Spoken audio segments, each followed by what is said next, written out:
The legendary grunge band Soundgarden often sang of sadness, misery, and despondency, topics the group's members, such as the late Chris Cornell, knew all too well. Here's a look into the tragic real-life story of Soundgarden. Soundgarden singer Chris Cornell fought a lifelong battle with drugs and alcohol. He started young, too, growing up in a tough Seattle neighborhood.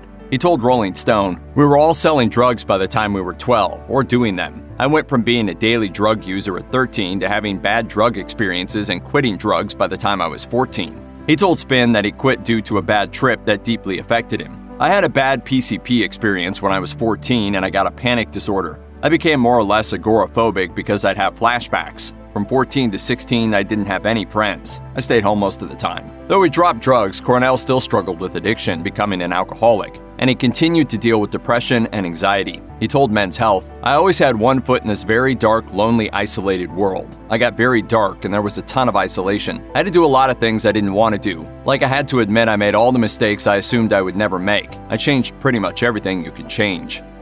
Though he himself had managed to kick drugs, Cornell's friends weren't all so lucky. In 1990, as many Seattle and grunge bands were on the verge of breaking through to mainstream success, Cornell's friend and roommate Andrew Wood passed away due to a heroin overdose, just before the release of the first album for his band, Mother Love Bone. Cornell had written several unused songs for Wood, so as a tribute, he and Soundgarden drummer Matt Cameron, who had played on Mother Love Bone's demos, decided to do a tribute album in Wood's memory. They joined with former Mother Love Bone members Jeff Ament and Stone Gossard, who also brought along two recruits for their new band Pearl Jam, Mike McCready and Eddie Vedder. Together, they recorded the album as the now legendary supergroup Temple of the Dog. After more than a decade together and all the stress that comes with being one of the biggest bands in the world, Soundgarden finally imploded in a very public way on February 9, 1997. During the final stop of a long tour, bassist Ben Shepherd flipped out on stage, apparently upset by an equipment malfunction. Besides kicking in a stage light, making profane gestures at the crowd, and spitting at his bandmates, he also threw his bass in the air and stormed off stage. 2 months later, the band officially announced it was breaking up. It would be the last show they played together for 13 years. After Soundgarden broke up, most of the members quickly moved on. Chris Cornell launched a successful solo career, guitarist Kim Thayil played with several bands, including the Presidents of the United States of America, and Matt Cameron became Pearl Jam's drummer. But bassist Ben Shepherd told Spin that after the band split, "My whole life seemed over. Not only did Soundgarden dissolve, but so did Shepherd's side band. As if it weren't bad enough, his fiancée ended their relationship, and then he broke 3 ribs in an accident. In short order after that, he found himself drinking heavily and addicted to pain pills, and at one point he overdosed on morphine. He said, "I was laid out in my house for 5 days and no one knew it." Though he eventually recovered, things didn't necessarily get any easier. After another breakup, he ended up homeless, having spent all his money trying to record a solo album. And in 2008, he lost a number of guitars when Soundgarden's storage facility was robbed. The incident left him so depressed he quit music for 2 years. Thankfully, Soundgarden chose to reunite in 2010, helping him get back on his feet again. He told Spin the reunion was long overdue. "We should have just relaxed for a while and lived. I've just been waiting for these old geezers to snap out of it."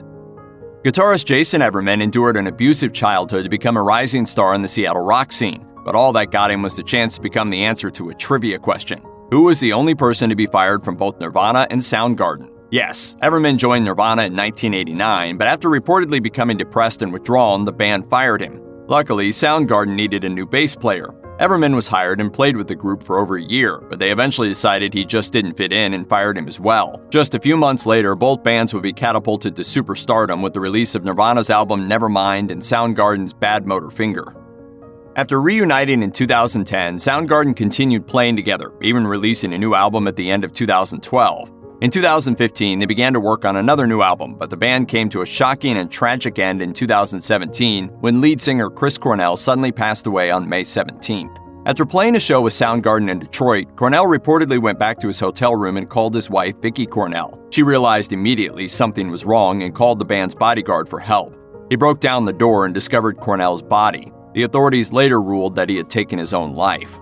Speaking with Good Morning America, Vicki Cornell revealed that after being sober for nearly 14 years, Chris Cornell had suffered a relapse as a result of being given a powerful prescription tranquilizer for shoulder pain. She believes that had he been in his right mind, he never would have taken his own life. He lived his life. He would never have ever left this world. I don't think that he could make any decisions because of the level of impairment. In 2018, guitarist Kim Thale announced that Soundgarden would not continue without Cornell, though they hoped to eventually release the album that they had been working on at the time of his passing. If you or anyone you know is having suicidal thoughts, please call the National Suicide Prevention Lifeline at 1-800-273-TALK, 8255.